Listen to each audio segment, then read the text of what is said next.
Music City Social is produced by Star Maker PR Group, providing publicity and public relations services to the entertainment industry. Learn more at starmakerpr.com.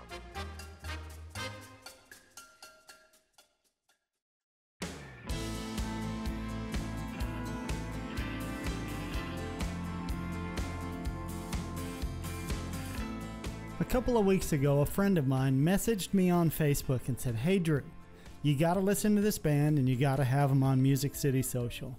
And I thought, well, okay, who is it? And he said, it's a band called X and O, Xavier and Ophelia. And the first thought is, well, who the heck is X and O? Next he said, go to their website and listen to a couple of their songs and you'll see what I mean. So I go to the website and I gotta be honest, how many times has somebody sent me to a website to listen to a song, watch a video, and quite honestly, usually it's poorly recorded, the video's bad, the website's bad, and it's just usually a disappointment. Well, this was a pleasant surprise. Upon visiting their website, the first song I chose to listen to is a song called Higher Than the Sun. The title looked cool, so I clicked on it. I could hear the sound clip and my jaw dropped. Not only was I listening to something that was so well recorded, it could be on radio right now, I would buy this song. It's cool, it's trendy, it rocks. And that just doesn't happen often enough. Not to me anyway. I continued to listen to 4 more songs. And then I jumped over to YouTube and watched 3 of their videos. Again, total shock. Their videos are the caliber of those on MTV or VH1. So minutes later, after meeting X and O on the web, I invited them to Music City Social. Just last week, Forbes magazine noted that Nashville has become one of the hippest places to live in the United States. And with bands like X and O living and creating their music here, it won't take long until we are the hippest place in the United States to live. X and O is an undiscovered treat, and I believe it's only a matter of time until this little secret is out of the bag.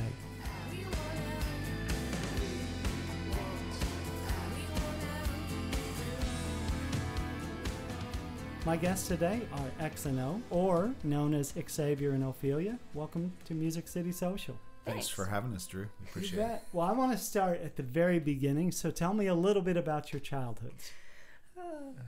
Did you have a childhood? No. I just came straight up. No, you go. Okay. I don't know how far you want to go up to birth. What constitutes childhood, but I'm born in Missouri, close to Branson, a town called Springfield, and I've been I know there. That's like a strike against me right away, when I mentioned Branson, but no. Why is it a strike? I don't know. It's just Ozark music, hillbilly music. But anyway, my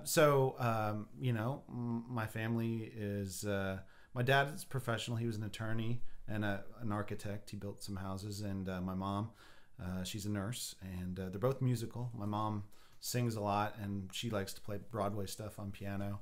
And my dad is kind of an old rock and roll singer from the 60s. He used to tour around before he got serious. And so I just grew up in a musical family. And and then, this is a typical childhood. I went to school and graduated. And then I found myself going to Texas. So that was my getting out of Springfield kind of thing. I went to Texas to study jazz drum set at the University of North Texas.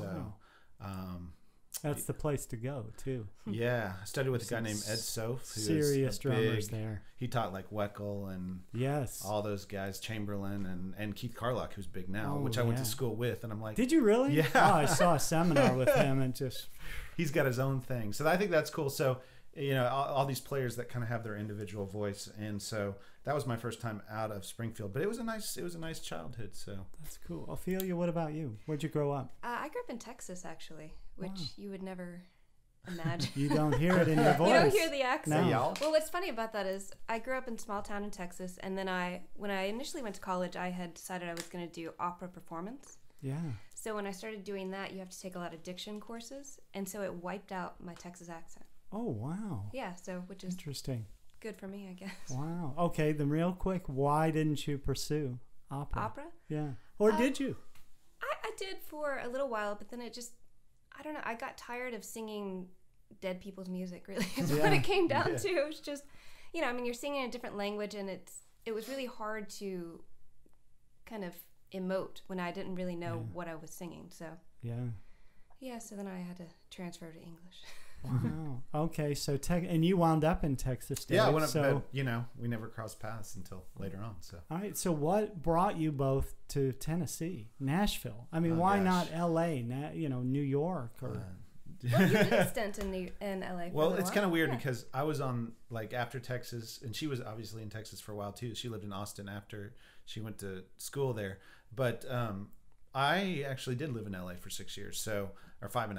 I just rounded off. But I'll try to condense the story. But basically, got my degree in jazz drum set.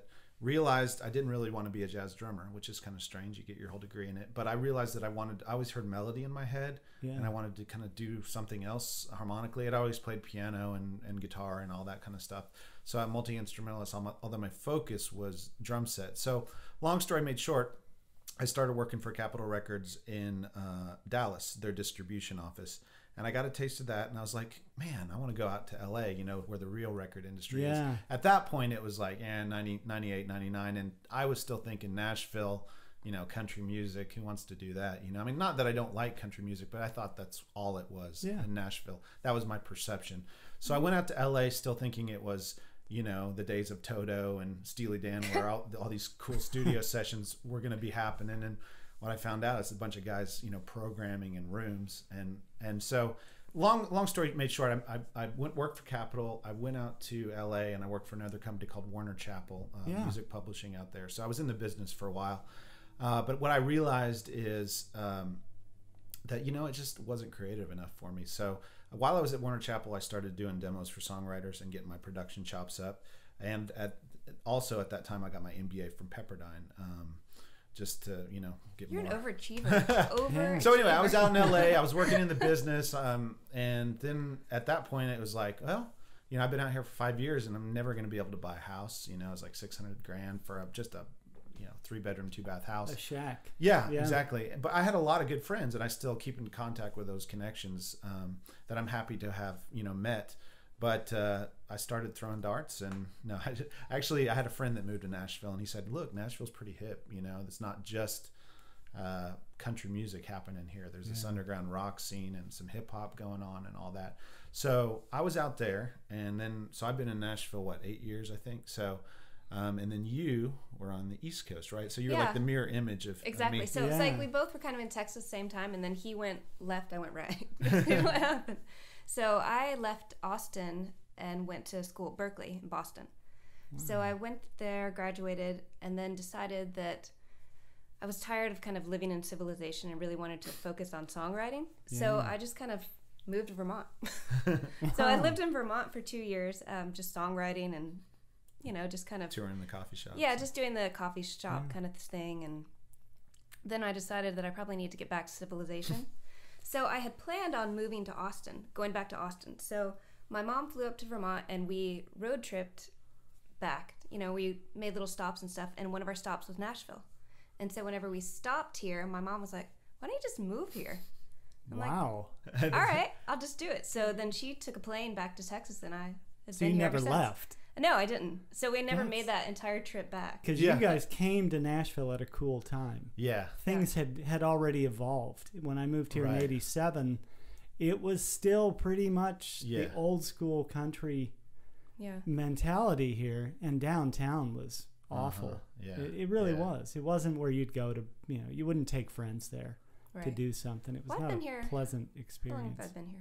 4 years, I guess? Yeah. So I guess I was a little bit later than you guys. But. Well, like I always tell people looking to move here, I say it's getting better every year. To me, it's getting more cosmopolitan. It's still the nice balance between small town and, you know, running into people you know, but large enough to have the amenities of a big city and all that cool stuff. And the other thing I was like, with Nashville at least, I said, it really doesn't matter where you are in the country nowadays. I mean, the internet is the distribution medium across the whole world. But where are the best players? Where are the cheapest places to record? and we're the best songwriters. And I kept going, Nashville, Nashville, Nashville. Wow. You know? Yeah. And so, you know, and the cost of living, obviously. Like, we have a friend even in Portland, and I was telling him, he's like, I can't buy a house for under $300. And I was like, you could easily come to East Nashville and buy a house for, you know, $70,000 and have a nice house. You know? So it's just the cost of living here. And that goes to all aspects, the studios and the players and all of that. So nice community, you know. Definitely. Yeah, nice people too. Yeah. Good place to live. So how did Xavier and Ophelia come together? Well, actually, I'm the production side of things, and I'm always looking for singers online, and that was way back in the days of MySpace. I don't even know if people It was like can right before MySpace took a dive. remember Exactly. remember that far back. But and so I just This is heard, what, 2008, I guess? heard her voice on there, and I was like, man, I gotta catch this girl before, you know, she gets a major record contract. So anyway, look at her now, you know. Look at me now. But that was, so I just reached out to her, you know. I'm always trying to find singers, but the thing with her voice is I knew she could do country, and I knew it was on her site, and she does still do some country demos, but I just heard a real uniqueness in her voice that I had not heard in any other singer, and I was like, I agree. yeah. So Thanks, guys. So nice. So when you started the band, was it more, okay, let's start in the studio and see what happens, or was it live gigs? And I think it was just mainly writing songs. Like, yeah, we just kind of sat down and we're like, let's just write a song that's not country and just see what happens. Trying to figure out our influences. But that's a whole nother thing, because I had lived in Nashville enough, like, admit it or not, when you move to Nashville, it changes your songwriting style a little bit, because the country just wears off on you. I mean, writing to the hook, you know, like having an actual hook, writing to that, having a form, you know, what radio demands. And it's interesting because she came from a totally different background. I had no idea what a hook was. I mean, I knew musically what it was, but I'd never heard it called And she went to Berkeley and studied songwriting at Berkeley. Wow. So, but they never, there's just like these little things, like when people say, well, where's the furniture?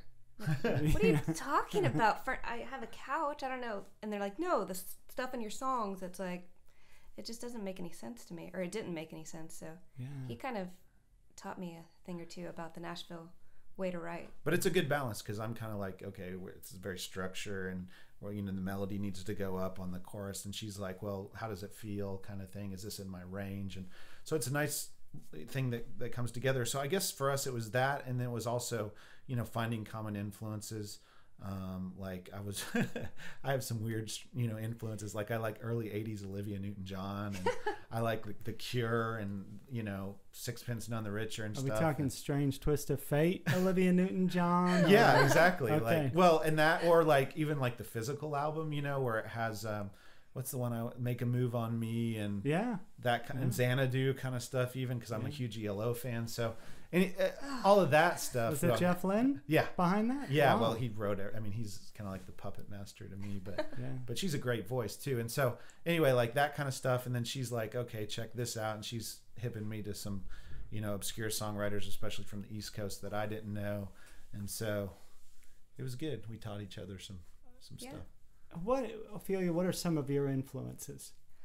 I would say like early influences probably, you know, like kind of the standard staple Fiona Apple, Tori Amos type things. But now I tend to be more influenced by female singers who are, it's almost like a performance art for them, like Goldfrapp, Imogene Heap. Yeah. I like it when it's not just about their voice, it's also about how they're kind of integrating with the music, I guess. Yeah. In the world of pop music, you're overeducated. and I'm speaking from 20, 25 to maybe years of playing in clubs and things like that. And most of the people I played with did not have a music education. Right. So has that helped or hindered you? I think it's really helped me, just because growing up in Texas, I wasn't really exposed to jazz too much.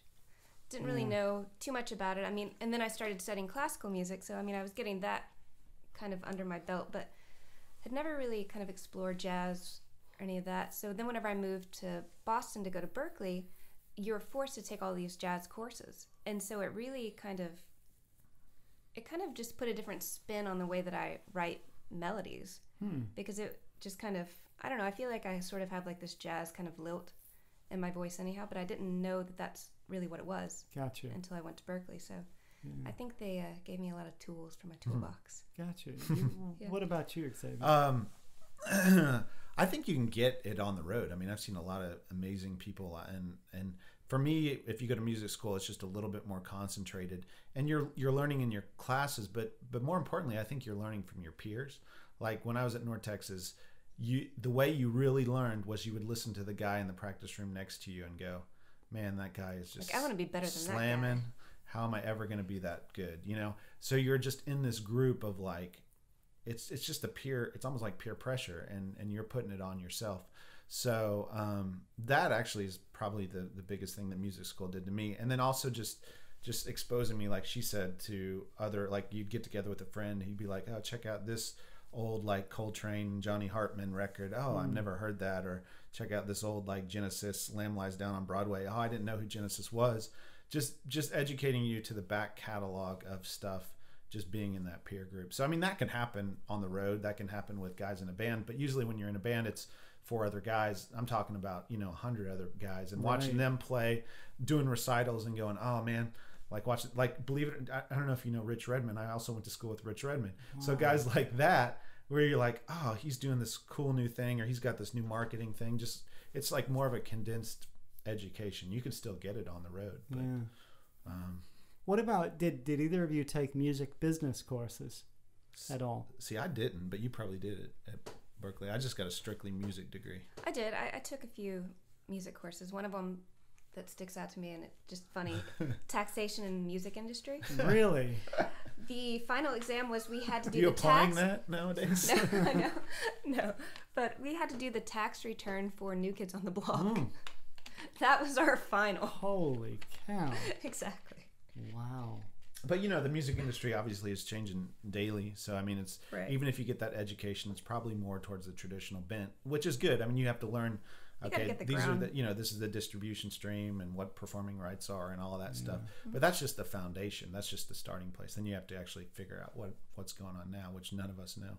Right. So, well, let's talk about your music. And we touched on influences, but when you're writing X and O music, do you have a sound in the back of your head, or is it very organic? Is it, this is a riff I'm working on and I want to take this to this place, or is it, I want this to sound like The Cure? No, we don't like purposely go out and say we want to sound like that. I mean, I think we kind of do both. Like, okay, well, don't you think? I mean, it just depends. Like sometimes he'll be like, "I heard this great song. Like, I love the feel of the feel song." of it. Right. Like being a drummer coming from that. Like, let's write something with this groove, which I mean, we do that type of stuff, but I think mostly it just kind of, we both have iPhones, so we just kind of hum stuff, or whenever we have it, and I'll bring it to X and just be like, "Hey, I just hummed this in the car. What do you think about this?" Or and he'll come back to me the same thing, and then we just kind of go from there. There's all different ways. I mean, I try to do every way under the sun of writing. I mean, one thing that really inspires our creativity is we will do a 3-way write. That's kind of the Nashville coming out, doing the co-write kind of thing, where we'll bring in that third party, and that's kind of the odd mix in the whole I consider the third person the tiebreaker. Yeah, exactly. Okay. And they bring their influences, so we'll be like, "Oh, check out this riff," and they'll take it. Like the title track on our CD, "I Hate Birds." You want to tell that whole story of how we wrote that? Sure. With Sarah? Yeah. So we had scheduled this three-way co-write with Sarah Majors, writer in town. So she's coming over, and I had left something out in my car. So I went out to the car, and can I curse on it? Feel free. Bleep it out. Okay. So I went out to my car, and I don't know where they'd come from, but birds had just all over my car. Oh, wow. And I had just gotten it washed, so it was all pretty and just covered in bird poop. So I came back in, and Sarah's there, and I was like, I just hate birds. I cannot stand them. And so then I told her what happened. She's like, well, let's just write that song. Let's write a song called I Hate Birds. Wow. So initially the idea of the song was really about how birds had just pissed me off, but then it ended up being something entirely different. So interesting. Yeah. So I mean, there's those kind of threads where songs start. There's grooves. Once in a while, I'll even play her something that I had sequenced, like a groove, and I'll just say improv over that. That's kind of what I call like the how do you pronounce the name, Giorgio Moroder way, where he had like Donna Summer just played her a track and just said, whatever you're feeling, start singing over this. Wow. And that goes back to that impulse thing that we were talking about. Just whatever comes out of your gut, kind of just right spur of the moment, and breeds that kind of creativity. Almost like another guy that did that was Jim Morrison, where the band would just start playing a groove and he would just start improvising on the top of it, So all of those ways, it can even start with a lyric, just, reading something or doing that kind of stuff. So, and making inspired. And to me, there's a lot of difference between the songs. Yeah. On both CDs. And I'll just let's listen to the second one for a minute. One song to the next. There's not like, okay, we use the same drums, we use the same guitar. So is that, you think that's a good thing? Or is that a bad thing to have that much depth in the music? I think it's a really good thing. I think just because the way that people listen to music today is so different than the way that they used to listen to music. True. I mean, before people would go out, they'd go to the music store, buy a CD, and listen to it from beginning to end. And so when you had the CD kind of tell a story through the songs, it made sense. But at this point, iTunes is the way that most people are getting their music. So, and it's like a singles market. I mean, people are not buying albums any longer. They're buying singles. So from that point of view, I think that it's really great that our album doesn't have too much continuity, just because each song is so different. So it might actually make people want to buy the entire album instead of buying one album with 10 songs that sound that sounds all the same. I'm not going to buy Dark Side of the Moon anymore. Exactly. No, but the other thing is just looking at I'm always looking at the business side of markets, and to me, one of the places you can still make a living in the music industry is the film TV thing, which we've both kind of been successful at individually the last few years. And if you have every song sound different, you have more of a chance of getting placement, because every song is a different mood, a different feel. And they could sync it to picture, like, oh, this is a real happy upbeat one, or this is a really down mellow song. So but we didn't go into the writing of this album thinking like we want to make 9 singles or 10 singles and they all have to sound different. It just kind of ended up that way. So. Is there any song on the second CD that you think describes who X&O really is? Describes us? You mean personally or well, musically? I think if somebody said, well, give me one what song, is your give me one song. Which one best represents maybe what the third CD might sound like? Like if one song chose direction, what would it be? Oh wow, that's a tough. It's question. funny. Well, I don't know where to start on that, because it's funny because the guys like all the rock songs, I played it. We have a mutual friend, Jack Taylor. I played him that "Let It Go" song, our second to last cut, the real rocker, the kind of Zeppelin-y. He's like, "Oh, you guys got to do your whole next album just like this."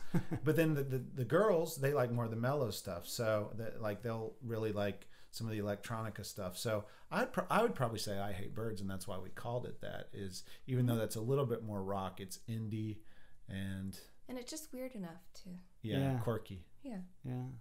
But then you have a song very mainstream that I love called "Higher Than the Sun." Yeah. And it's very straight ahead, 4/4. Yep. What do you like about that song? I'm just curious. I like everything about it. Truly, I love your voice on it. Thank you. Ophelia. I think it's unique, yet it's in the right place in the song, and it's another instrument in the mix. Yeah.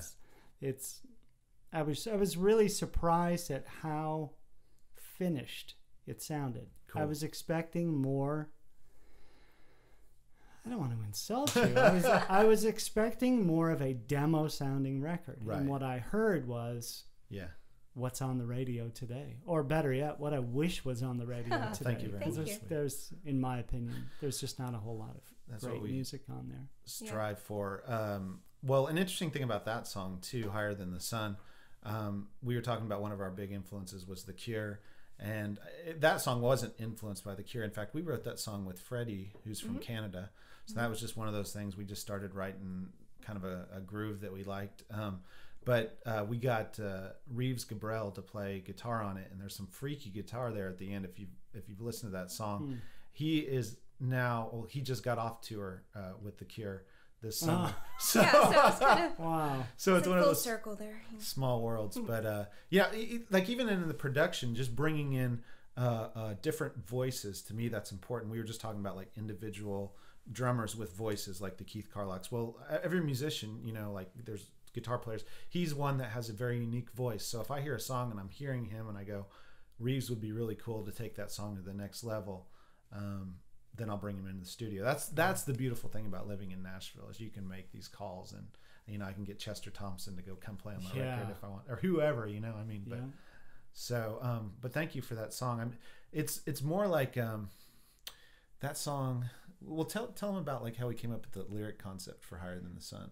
Well, I do a lot of kind of just stream of conscious writing, where just, you know, like images, like little snippets, and I had this image of this like teenager who was just kind of angry, and he got into an elevator full of businessmen and then raked his fingers down every single button in the elevator, that like all the way up to like the 20th floor, and so everybody had to just sit there and go through every floor while he just sat there patiently, just, you know, happy with himself. So that was kind of like the idea of behind the lyric. It was just about like an insolent teenager just kind of just bucking the system and just saying, you know what, I can be whoever I want to be. So you know, some bands are everything is oriented around the studio. Yeah. And then their goal live is, you know, tracks and how do we make this sound as much like we did on the record. Right. Then there's the live band that's like, we want to sound like that in the studio. Right. So is X&O one of those two, or is it a blend? I think it's neither, actually. I think the cool thing about us is we have a distinct sound in the studio, but we also have a distinct sound live. And I don't want to blend, or I mean, I don't know if X does, but I don't really want to blend those, because I feel like the payoff for a fan is they get to listen to the album, they like it, and then they see us live. It's a completely different version of the song. Right. Yeah. So it's just kind of like a different experience. I mean, if we sounded exactly like the album, then why go to a show? Yeah. I mean, and vice versa. Like if you saw us live, why even buy the music? Play the record. Yeah. Yeah. We've done both types of shows. Like we've done the stripped down thing. The Bluebird just keeps having us back. We do this thing every Sunday night, about every 4 months. The artist spotlight. It's a Sunday night spotlight at the Bluebird, and obviously that's stripped down. So that's just like acoustic. So some songs obviously we're not going to be able to pull off, like the EDM stuff. So we cater that show to more of the organic stuff on the album. And that's another good thing about having such an eclectic album. For that type of show, we can pick the songs that work for that. And then for like a show at the Mercy Lounge, we can pick more of the EDM stuff and stuff that has tracks. So we can go both ways. So interesting. Wow. Yeah. And you have a studio in your home. That is correct. Yeah. Is that where most of the recording for the albums have been done? So yeah, we'll do, I mean, we have access to some, I mean, once again, we're in Nashville, so just some amazing studios like Blackbird and Ocean Way and Sound Kitchen and all that.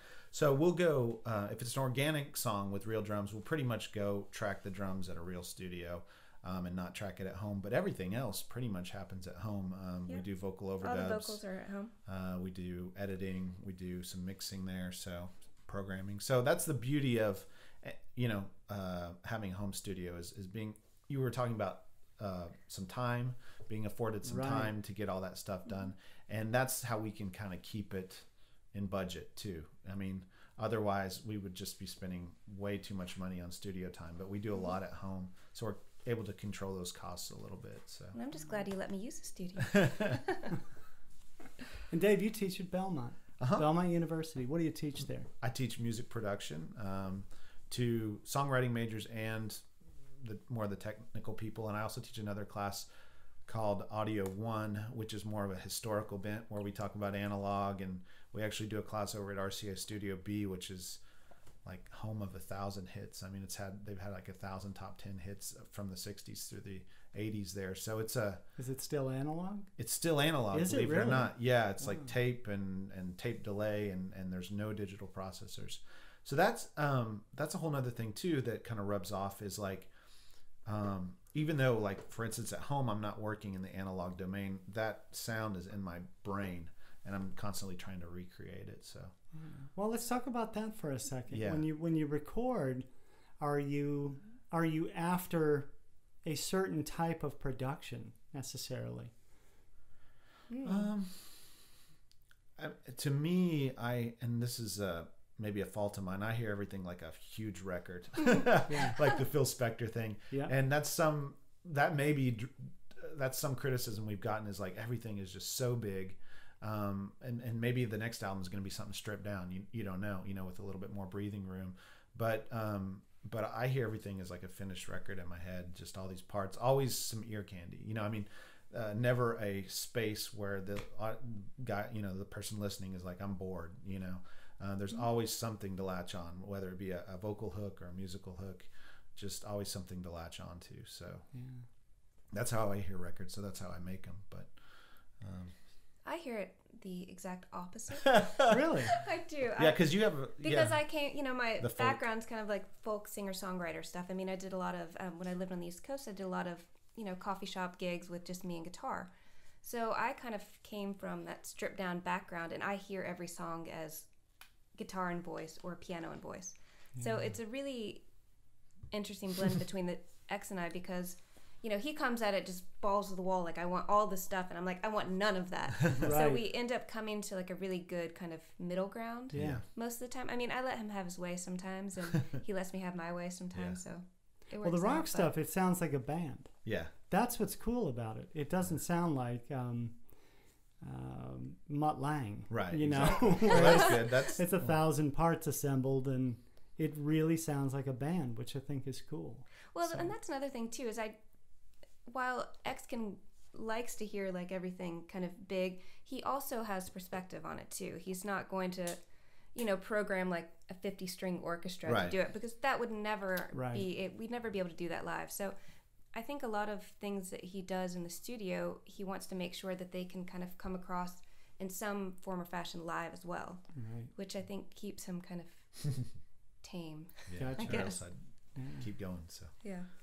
All right, let's talk about your videos. yeah, That was another thing that surprised me, the quality of your videos. thank you. So how did that start, and what do you do to make a music video these days?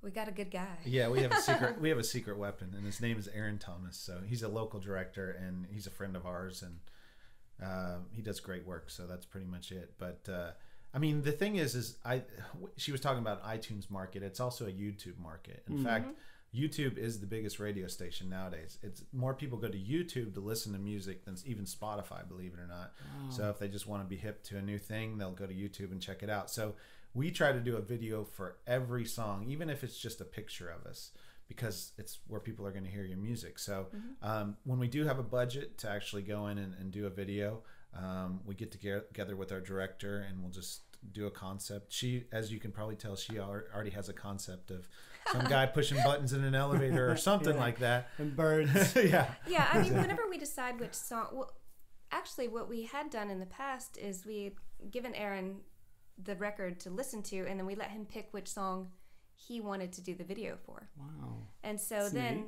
so he would pick the song, and then we'd kind of just have a meeting and agree talk on about direction. concept and direction. And of course, I always have like some crazy idea about, driving a car down a cliff or something crazy, and he's like, okay, I we'll can't make pull that happen. one off. Yeah. But no, we did a video for I'm Alright. That was our first record. So that's a pretty cool, like Alice in Wonderland-y kind of theme.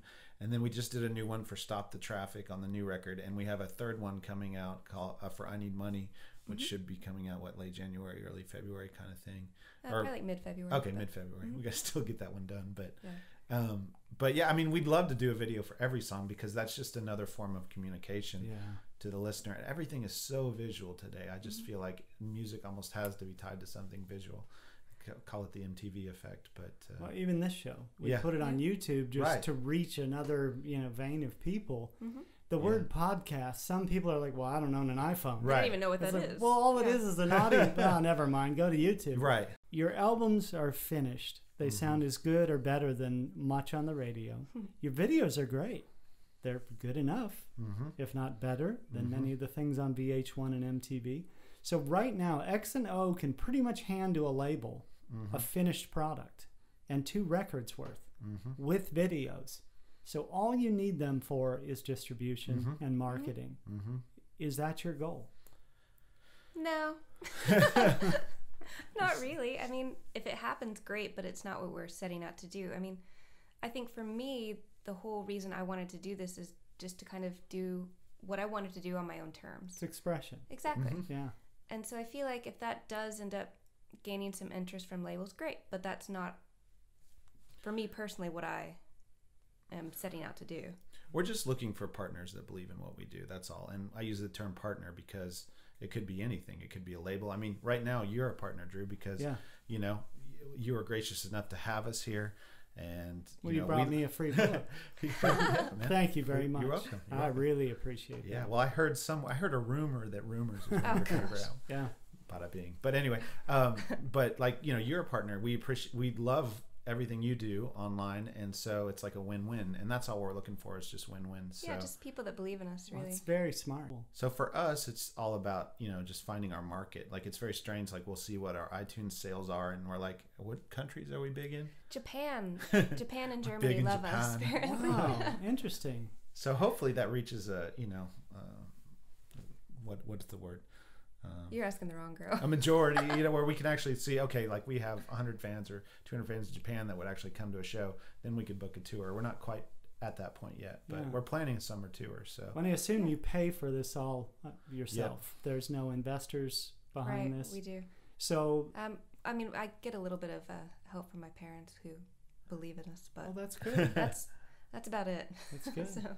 Well, let's say, whatever the reason, the income is there, and you have the freedom to travel and do different things. Where would X and O like to go? Let me say that again. Okay. Where would X and O like to go? Oh gosh. I like to travel the world, right? I know. I'd love to go to Europe.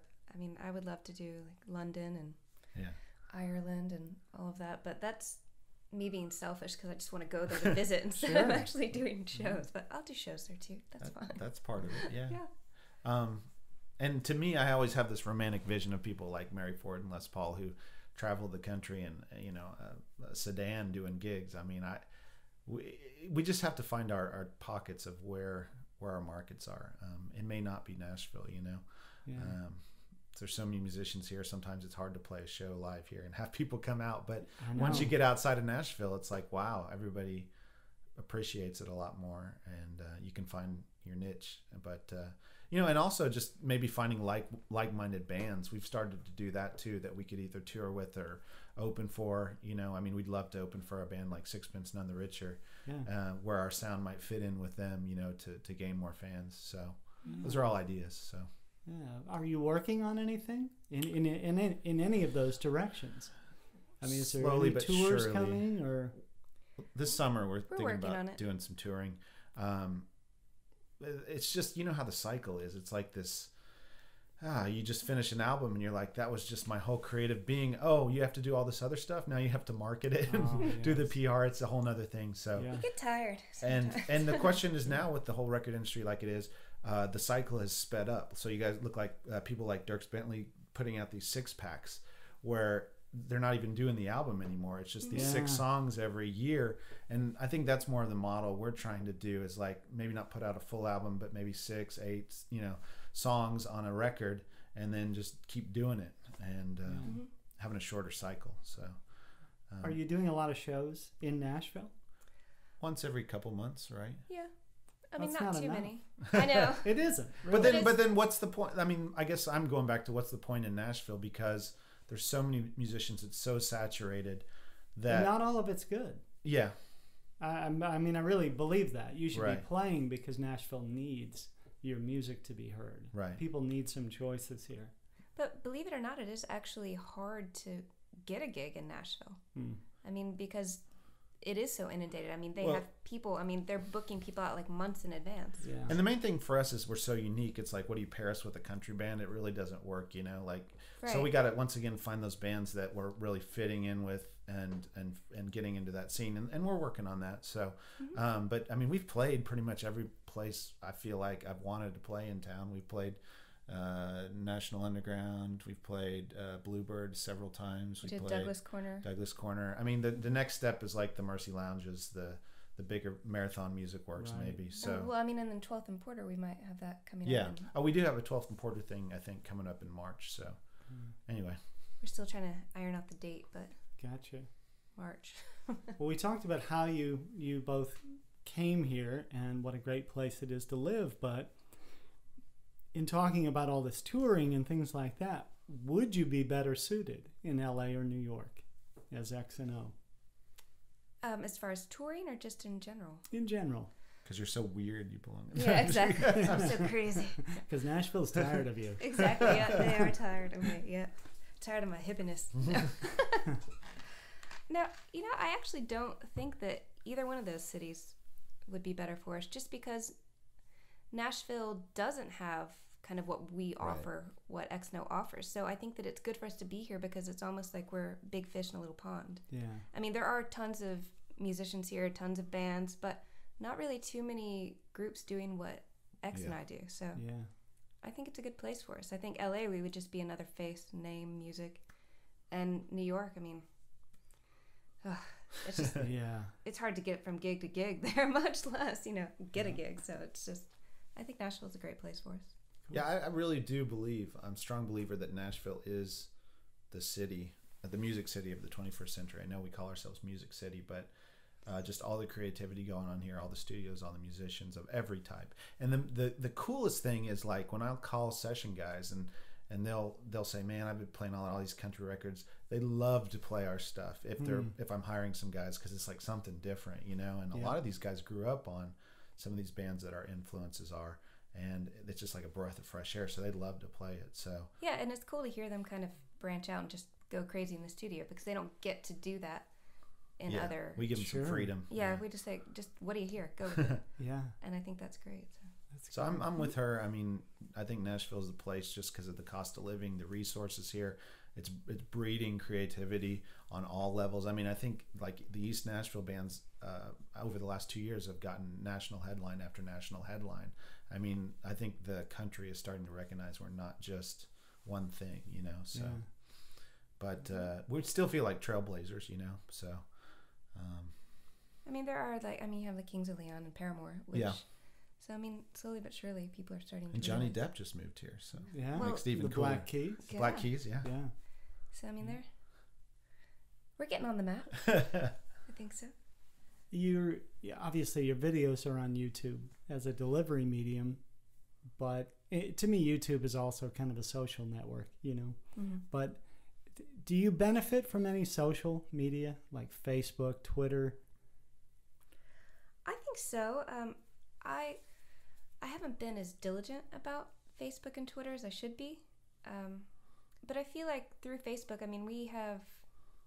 How many fans do we have now? It's close to 1,000. Likes, I guess, on there. Wow. I mean, it's close to 1,000, and I get... And we have, like, on the I'm Alright video, we have almost... I think we have more than 2,000 hits, so... Yeah, on we YouTube.